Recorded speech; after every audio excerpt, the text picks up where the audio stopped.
अस्सलाम नाज़रीन, मैं सईद खान और आप देख रहे हैं हकीकत इंडियन टीवी। दोस्तों, उत्तर प्रदेश चुनाव में सबको ये फिक्र है कि मुस्लिम वोटर किधर जाएगा, यानी कि मुसलमान किसको सपोर्ट करेंगे, किसको वोट देंगे। जबकि योगी जी 20 और 80 का आंकड़ा बता चुके। ये अलग बात है कि वो ये कह के निकल गए, इस बात को किसी नेता ने दोहराया नहीं। सवाल यह है कि किन किन सीट पे मुसलमान असर डाल सकते हैं और किसके साथ मुसलमान खड़े हैं और क्यों। तो आइए वीडियो को शुरू करते हैं।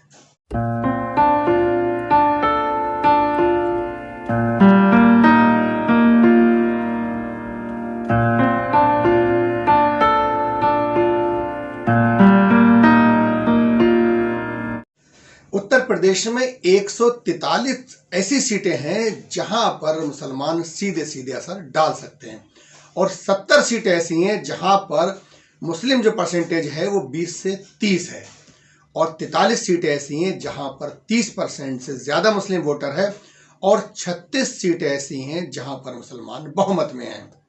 तो अब सवाल होता है कि मुसलमानों की सीटें कितनी हैं। पिछले इलेक्शन ने मुसलमानों को वोट कहां डाला, यानी कि पिछले इलेक्शन में मुसलमानों ने अपने कितने कैंडिडेट जिताए। वो चाहते तो 143 सीटें आधी निकाल सकते थे, चौथाई निकाल सकते थे। दरअसल 32 सिर्फ मुस्लिम विधायक हैं यूपी में इस वक्त। सबसे ज्यादा जो विधायक थे वो 2012 में अखिलेश यादव की सरकार में 68 थे और 2002 में बहन मायावती की सरकार में 64 थे। इसका मतलब यह है कि मुसलमान चेहरा देख के वोट नहीं करता। मुसलमान उसको वोट करता है जो देश में संविधान की बात करे, देश को जोड़ने की बात करे, देश को विकास की बात करे। उसे एक ऐसा कैंडिडेट चाहिए और वो उसको सपोर्ट करता है। इसका मतलब ही यह है कि सिर्फ 32 मुसलमानों ने जिताए, बाकी सारे के सारे वोट उन्होंने दूसरे लोगों को डाले। उन्हें यह लगता था कि इस क्षेत्र के विकास के लिए इनकी जरूरत है। एक लंबा चौड़ा मुसलमानों को इतिहास रहा है कि हमेशा से मुसलमान धर्मनिरपेक्ष ताकतों के साथ रहा और उसी को ही उन्होंने वोट करा। इसके मैं कई आपको उदाहरण देता हूँ। ये अलग बात है कि मुसलमान जिसको सपोर्ट करता है या जो पार्टी मुसलमानों को सपोर्ट करती है उसे मुसलमानों को हितैषी या उसको एक अलग नाम दे दिया जाता है और इसी पर वोट मांगे जाते हैं। जैसा कि हम इलेक्शन में देखते हैं कि जिनको मुसलमान सपोर्ट करता है और वोट देता है वो मुस्लिम सपोर्टर कहलाते हैं और एंटी नेशनल बहुत सारे नाम है, क्योंकि उनके भी एक सपोर्टर, उनका अपना नैरेटिव है। बहुत सा क्रिटिसाइज करेंगे इस वीडियो के जो मेरे लिंक में आके, क्योंकि उनका अपना एक नैरेटिव है। वो पूरे साल इस नैरेटिव को चलाते हैं और उसी के अकॉर्डिंग वो वोट मांगते हैं। लेकिन यही वजह है कि उनसे मुसलमान दूरी बना लेता है। मैं इसके आपको इतिहास के कई उदाहरण दूंगा। सबसे बड़ी पार्टी थी देश में मुस्लिम लीग, जिसने आवाज उठाई एक धर्म के खिलाफ।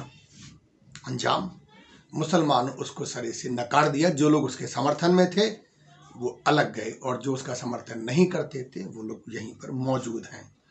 इसका मतलब है कि जिन लोगों ने उस पार्टी को नकार दिया और आज उस पार्टी का कहीं पर वजूद नहीं है। भाई, इतनी बड़ी पार्टी थी, कम से कम 2-4 सीटें तो यूपी में होना ही चाहिए। 143 सीटों पर मुसलमान असरअंदोज हैं। कहीं पर भी 2-4 सीटें जलाते, लेकिन कहीं पर उस पार्टी का वजूद नहीं है। मुसलमान उसको सरे से नकार दिया। आपको याद होगा पीस पार्टी, बहुत से लोगों ने नाम भी नहीं सुना होगा। मुसलमानों को हितैषी बन के यूपी में आए थे। अंजाम क्या हुआ? लोगों ने उसे सरे से नकार दिया। बात करेंगे असदुद्दीन ओवैसी की। अभी बिहार में आपने देखा, अब यूपी में भी देखेंगे। लेकिन आज भी ओवैसी की 7 लोगों के जो उम्मीदवार है उनकी लिस्ट आई है, जिसमें उन्होंने 2 हिंदुओं को टिकट दिया है। आइए बात करेंगे सेकुलर पार्टी की। मुसलमान जवाहरलाल नेहरू को सेकुलर मानता था और उसका उन्होंने साथ भी दिया। उसके बाद आई इंदिरा गांधी। तमाम देश के मुसलमान ने इंदिरा गांधी का भी साथ दिया। अब दौर आता है राजीव गांधी का। शाहबानो केस में उनके बयान आप नेट पे देख सकते हैं। उसके बाद उन्होंने बाबरी मस्जिद के ताले खुलवाए। बहरहाल मुसलमानों ने उनको नकार दिया और आज तक उनसे दूरियां बनाई हुई हैं। एक बार याद होगा कि मुसलमानों के लिए संविधान की रक्षा की बात की थी मुलायम सिंह यादव ने। मुसलमान मुलायम सिंह यादव से जुड़ गया, लेकिन एक वक्त आया कि जब उन्होंने उन लोगों को अपने साथ कर लिया जिनके मुसलमान खिलाफ थे, तो मुसलमान उनसे दूर हो गया और पार्टी सत्ता से भी दूर हो गई। फिर अगले इलेक्शन में उनको याद आया कि हमने ये गलती की। फिर उन्होंने सेकुलरिज्म की बात की और मुसलमान फिर समाजवादी से जुड़ गया। इसका मतलब ये हो कि जो पार्टी संविधान की और सेकुलरिज्म की बात करेगी मुस्लिम वोट बैंक उसके साथ रहेगा। अगर इतिहास के पन्नों में जाएं तो हम अकबर की बात करेंगे। अकबर के दरबार में राजा बीरबल, टोडरमल, पुरनैया पंडित, मान सिंह जिन्होंने कमाल संभाल रखी थी, बहुत सारे हिंदू उनके आसपास मिलेंगे। और जब तक सत्ता लाल किले में रही, आप देखेंगे कि बेशुमार हिंदू दरबार की जीनत बने रहे और वहां उनकी फौज में भी शामिल रहे और कई ओहदों पे वो फाइज रहे। इसका मतलब ये कि मुसलमान ने धर्मनिरपेक्षता का साथ हमेशा दिया। जब रानी लक्ष्मीबाई की बात करेंगे, गुलाम गौस उनके सेना की कमान से, उनके दरबार में उनके इर्द गिर्द उनके हमदर्द जो थे रानी लक्ष्मीबाई के, बहुत सारे मुसलमान रहे। बात करेंगे शिवाजी महाराज की, तो शिवाजी महाराज के चारों तरफ आपको एक बहुत बड़ा जमावड़ा मुसलमानों को नजर आएगा। इवन तक कि उनकी फौज में भी मुसलमानों का एक बहुत बड़ा हिस्सा नजर आएगा। अब इतिहास जब पलटेंगे तो महाराणा प्रताप को देखेंगे तो उनके बहुत सारे सपोर्टर, बहुत सारे दोस्त जिन्होंने उनके हर कदम पे मदद की, वो मुस्लिम्स नजर आएंगे। इसका मतलब यह है कि देश के मुसलमान हमेशा से गंगा जमनी तहजीब को तरजीह देते रहे हैं और उन ताकतों को जो देश के भाईचारे में सहयोग देती रही हैं उनके साथ खड़े नजर आए हैं। अभी आपने बंगाल चुनाव में देखा होगा कि एक, मैं नाम भी भूल के, नई पार्टी बनी थी और वो कोई दरगाह वगैरह पहले चलाते थे और उन्होंने बहुत से लोगों को टिकट दिए और अंजाम क्या हुआ, उनका एक सिंगल कैंडिडेट भी जीत नहीं पाया। लोगों ने ये समझा कि ममता बंगाल के लिए उचित हैं, ये विकास और गंगा जमनी तहजीब और संविधान की रक्षा के लिए पर्याप्त है, लिहाजा मुसलमानों ने ममता बनर्जी को सपोर्ट किया और उन्हें सत्ता में ले आए। वैसी की पार्टी यूपी में है ही, उससे पहले तौकीर रज़ा साहब ने एक पार्टी बनाई थी जिसका अंजाम आप सब देख चुके हैं। अभी याद होगा आपने, हमारे योगी जी ने एक नारा दिया था 80-20 का। सीधा सा मतलब ये है कि 20% हिंदू मुसलमान हैं यूपी में और बाकी हिंदू हैं, यानी कि इस वोटिंग को हिंदू मुसलमान कर दिया जाए।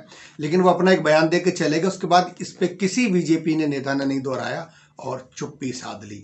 इसका मतलब है कि कहीं ना कहीं पार्टी समझ गई कि इस पार्टी से, इस बयान से उनको बहुत तगड़ा नुकसान होने वाला है। मुसलमान दरअसल उन पार्टियों के साथ हमेशा खड़ा नजर आएगा आपको, और हमेशा खड़ा नजर आया कि जिन लोगों ने देश की खुशहाली के लिए, अमन शांति सुकून के लिए, सेकुलरिज्म के लिए काम किया।